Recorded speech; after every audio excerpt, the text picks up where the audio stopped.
Hello friends, नमस्ते, प्रणाम। Welcome है आप सभी का रंजना की दुनिया में। तो कैसे हैं आप? आई होप आप लोग अच्छे होंगे, स्वस्थ होंगे, व्यस्त होंगे, मस्त होंगे और अपने अपने कार्यों में व्यस्त होंगे। दोस्तों, दुनिया की कोई भी माँ ऐसी नहीं है जो अपने बच्चों की आंखों में आंसू देख सके।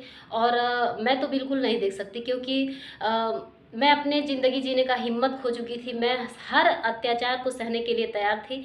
मैं बस यही सोचती थी कि इन्हीं से ज़िंदगी शुरू होती है और इन्हीं पे ज़िंदगी ख़त्म हो जाएगी। मेरा खोया हुआ कॉन्फिडेंस वापस आ गया है। मेरे बच्चे मेरी ताकत हैं और उन्हीं बच्चों के लिए मैं इतना स्ट्रगल कर रही हूँ, इसलिए मैं उनकी आंखों में आंसू क्यों देखूंगी। सब कुछ मैं कर रही हूँ, आप सिर्फ रुलाने के लिए। आप अगर 10 मिनट के लिए आए तो आप रुला के चले गए, बेटिया को मेरे डिस्टर्ब करके चले गए। आपको बता दें कि मेरी बेटी को मतलब रो रही थी, उसको रोते रोते बुखार आ गया है। और मैं ये हरगिज़ नहीं बर्दाश्त कर सकती कि मेरी बेटी पे कोई उंगली उठाए, मेरी बेटी को कोई उल्टा सीधा बोले।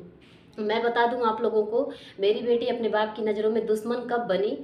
जब मेरी बेटी छोटी थी तो मेरे ऊपर अत्याचार होता था, मुझे मारा जाता था, मुझे गालियों से बहुत ज़्यादा गालियों से संबोधित किया जाता था। गाली और मारपीट, झगड़ा, लड़ाई आए दिन एक नॉर्मल सी बात हो गई थी। और मैं मार खाती, फिर तुरंत मार खाने के 2 घंटे 4 घंटे बाद अगर मैं खाना नहीं बनाती तो उसके लिए, अब क्या कहें आप लोगों से, उतनी गंदी गाली हम बोल नहीं पाएंगे जितनी गाली यूज किया जाता था। और बोला जाता था कि खाना नहीं बनेगा, तो खाना बनाने के लिए तुरंत हम 2 4 घंटे बाद फिर सरवाइव होते थे। उसके बाद जा कर के फिर हम खाना बनाते थे और खिलाते थे, भले ही खुद ना खाएं लेकिन खिलाते थे। धीरे धीरे जब मेरी बिटिया बड़ी होने लगी तो उसको एहसास होने लगा, वो मुझे मतलब मोटिवेट करने लगी। कहीं ना कहीं बच्चे भी माँ बाप को मोटिवेट करते हैं। और बहुत ही सौभाग्यशाली वो बच्चे होते हैं जिनको माँ और बाप दोनों का प्यार मिला होता है। मुझे मिला था ये प्यार। मैं बहुत नाजों से पली थी अपने मायके में, लेकिन मुझे नहीं पता था कि मेरे बच्चों को वो प्यार नसीब नहीं होगा। तो धीरे धीरे करके जब अत्याचार मतलब बढ़ता गया, मेरे बच्चे बड़े होते गए, तो जब एक बार की बात थी कि मतलब ऐसे खेत बारी बारी से बंधक रख रहे थे। तो जब एक मंडी, 2 मंडी, 3 मंडी ऐसे रखे तो हम रोते गए, घुटते गए, अपने अंदर ही अंदर घुटते थे। और जब भी कुछ ऑब्जेक्शन करते थे वो बोलते थे तुम्हारे बाप का है। और क्या कहें आप लोगों से, मतलब बहुत ही अभद्रता वाली गाली कि जो हम बोल नहीं पाएंगे, कभी नहीं बोल पाएंगे, वैसी भाषा तो हम यूज ही नहीं कर पाएंगे। ऐसे लोग साइको कहलाते हैं, पागल कहलाते हैं। इनको बस जान लीजिए कि दिमाग खोते हुए मनबड़ स्वभाव के लोग जो होते हैं ना, उनके बारे में हम कुछ नहीं कहना चाहते। वो क्या कहते हैं और कौन कौन सी भाषा किसके लिए वो नहीं यूज किए। माँ के लिए यूज किए, पिता के लिए यूज किए, बहनों के लिए यूज किए, भाई के लिए यूज किए। यहाँ तक कि आप लोग को पता होगा कि छोटे भाई की जो वाइफ होती है वो भसुर की नज़र में बहुत ही मतलब वो भी सम्मान करती है, और भसुर लोग भी उसको उल्टा सीधा कुछ नहीं बोलते, लेकिन उसको भी नहीं छोड़े। तो धन्य थे वो माता पिता जिन्होंने उनको जन्म दिया। और जन्म दे करके वो लोग मतलब माता जी उनकी सोहर गवाई होंगी, धन्य हुई होंगी कि आज हमको बेटा पैदा हुआ है। धन्य हुए होंगे वो पिता जो बहुत खुश हुए होंगे कि मेरे कुल का चिराग है जो आज आया है इस दुनिया में, बहुत ही खुशी आई होगी। धन्य थी वो बहनें, धन्य थे माता पिता रोते रोते और स्वर्ग सिधार गए। और धन्य थी वो बहनें जो सोचती थी कि मेरे भाई हैं, मेरे सुरक्षा कवच हैं, मेरी एक दिन रक्षा करेंगे। वो लोग भी धीरे धीरे उब गई, थक गई, और 4 दिन के लिए अकल जाती हैं, हमारे देवर के पास जाती हैं, लेकिन फिर भी इनके कारण से, इनकी ताना और इनकी बोली के कारण से वो लोग रोके ही आती हैं। तो वो लोग भी धन्य हैं। और ससुराल वाले भी धन्य हैं कि उनसे कोई मतलब नहीं है, लेकिन फिर भी वो लोग सुनते रहते हैं। और वो लोग तो पूरा मतलब छोड़ दिए हैं सब कुछ, दुनिया छोड़ दे। भाई और मतलब जो हमारे देवर देवरान हैं वो लोग अलग रहते हैं।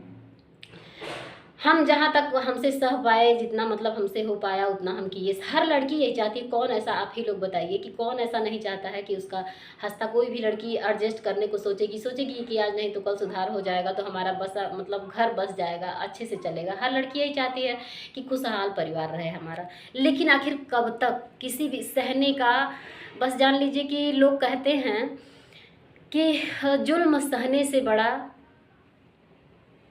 जुल्म को करने से बड़ा जुल्म सहना होता है। मैं बोलने में थोड़ा सा मतलब घबरा जाती हूँ।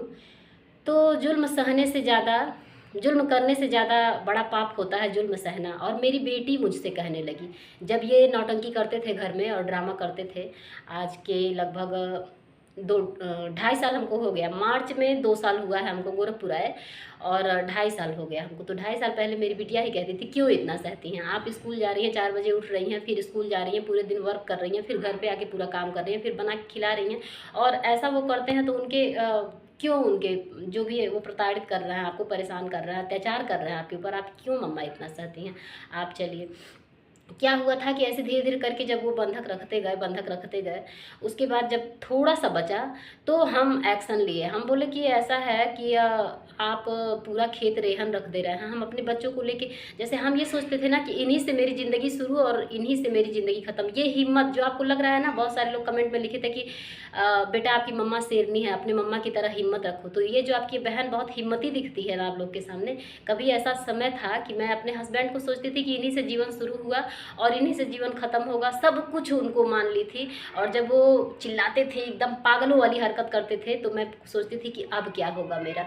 मैं अपना कॉन्फिडेंस पूरी तरह से खो चुकी थी। लेकिन जब मेरी बिटिया धीरे धीरे बड़ी हुई तो वो मेरी ताकत बनी और मुझे समझाने लगी। तो जब ये जा रहे थे रखने तो हम बोले कि नहीं, हम अपने बच्चों को लेके क्या करेंगे और नहीं रखने देंगे, आखिर यही तो सहारा है, खेती ही सहारा है, और हम इसको अब नहीं रखने देंगे। वो बोले फिर वही मतलब क्या बोले, वही गाली दे के कि तोरे बाप का हवे, हमारा है, हम जो मेरा जायदाद है, मेरी खेती बाड़ी है, मेरा घर द्वार है, जो मेरा मन करेगा वो करेंगे। मतलब उसके बाद फिर क्या हुआ कि हम कहे कि हम तो से तलाक ले। जब हम ऑब्जेक्शन किए कि नहीं, हम बिल्कुल रखने ही नहीं देंगे, हम एकदम नहीं रखने देंगे, तो बोले हम तो से, अब बताइएगा कि मेरी गलती इसमें क्या थी? इसमें कोई गलती थी? हम अगर कोई डिमांड करते तो समझ में आता। आपका धन बचाने के लिए, आपके घर को संभालने के लिए हम मार खाते थे, आपके जुल्म को सहते थे। उसके बाद नहीं, मतलब कहे कि हम तो से तलाक, मतलब तो से तलाक ले। हम बोले कि तलाक अकेला अकेला लेना ही होला, जब हम चाहब तब तलाक हुई। तू कितनों तलाक तलाक चिल्ला, तोहरे अकेला कर लेना ही हुई। उसके बाद ये मेरा हाथ पकड़े और बाहर ले गए, बाहर ले जाके घिसरा के पटक पटक हमको मारने लगे, पटक पटक के मारने लगे। उसके बाद क्या हुआ कि हम एक बार पटके उठा के पटक दिए, फिर मैं खड़ी हुई, हिम्मत करके खड़ी हुई और कही कि नहीं रखने देंगे, बिल्कुल नहीं रखने देंगे, और तलाक आपके चाहने से नहीं होगा। फिर दोबारा पटके, तीसरी बार में पटके तो हम तड़ाक से हुआ ऐसे, सर मेरा गिरा और हम बेहोश हो गए। और जब हम बेहोश हो गए तो मेरी बेटी क्या की, उसको नहीं कुछ समझ में आया उस समय। लगभग ये 4 साल पहले की बात है। साल भर तो हमको वहाँ से सोचने समझने में लग गया कि हमको यहाँ नहीं रहेंगे, जाएंगे। तो मेरी बेटी, कुछ उसको नहीं समझ में आया, फ़ोन अंदर से ली और मेरे भाई के पास फ़ोन कर दी। बोली कि मामा और पापा मम्मा को इतना मारे हैं कि मम्मा बेहोश हो गई। मेरे भाई हम जले तब भी थाना पुलिस नहीं हुआ, कोई भी कंप्लेन नहीं हुआ। सब लोग यही सोच रहे थे कि चलो ये सुधर जाए, ये सुधर जाए, सब लोग इसी चक्कर में लगे थे। लेकिन उस समय जब ये बोली मेरी बेटी, और रोने लगी, पूरा रोने लगी और कही कि पापा हम लोग, मामा हम लोग क्या करेंगे, ऐसे ऐसे पापा किए हैं और बहुत परेशान, 2-3 दिन से एकदम चिल्ला रहे थे, परेशान कर रहे थे, आज तो मम्मा बेहोश हो गई हैं, इतना मारे हैं पापा। मेरे भाई डायरेक्ट, जब ये लोग जाते थे, कोई भी उनके गांव से भी, प्रधान तक भी यहाँ तक कि आते थे, तो वो खाने भर का दे देते थे सबसे। मतलब सब लोग डर डर के उनसे बात करते हैं, वो इतने मनबड़ है, किसी को अपने आगे गुनते नहीं हैं। उसके बाद मेरे भाई कहे कि जाएंगे समझाएंगे, तो फिर नाटक करेगा, उसको पंचायत करने में इंटरेस्ट है, लोगों को जुटा लेगा और पंचायत करेगा। तो इससे फ़ायदा क्या है, थाने पे फ़ोन कर दिए मेरे भाई।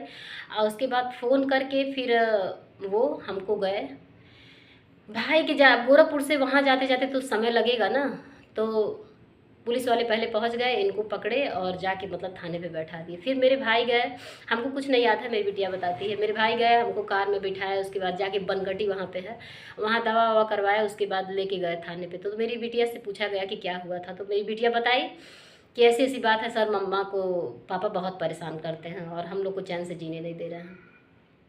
तो बताइए, इसमें उसका कोई भी बेटी बर्दाश्त कर पाएगी? अगर उसकी माँ को कोई मारे, उसका पिता घर ही में मारे, तो वो देख के कहेगी पापा बहुत बढ़िया काम कर रहे हैं? कोई भी बेटी, दुनिया की कौन सी बेटी ऐसी रहेगी जो कहेगी कि हाँ बहुत बढ़िया काम है? ये तो लोग कहेंगे ना, जो सच्चाई है वो तो कहेंगे ही ना। इसीलिए वो उनकी नज़रों में बेकार हो गई है। वो आए थे तो यही बात की है कि तुम्हारी वजह से मुझे जेल जाना पड़ा, नहीं तो तुम्हारी माँ हमको कभी जेल नहीं भेजी थी।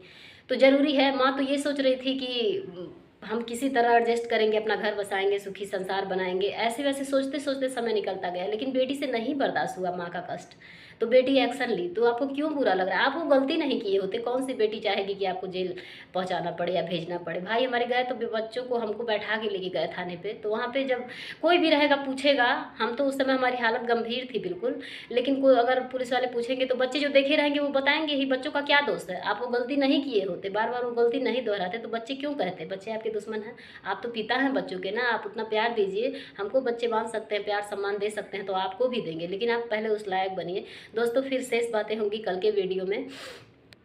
अब लेते हैं आप लोगों से विदा।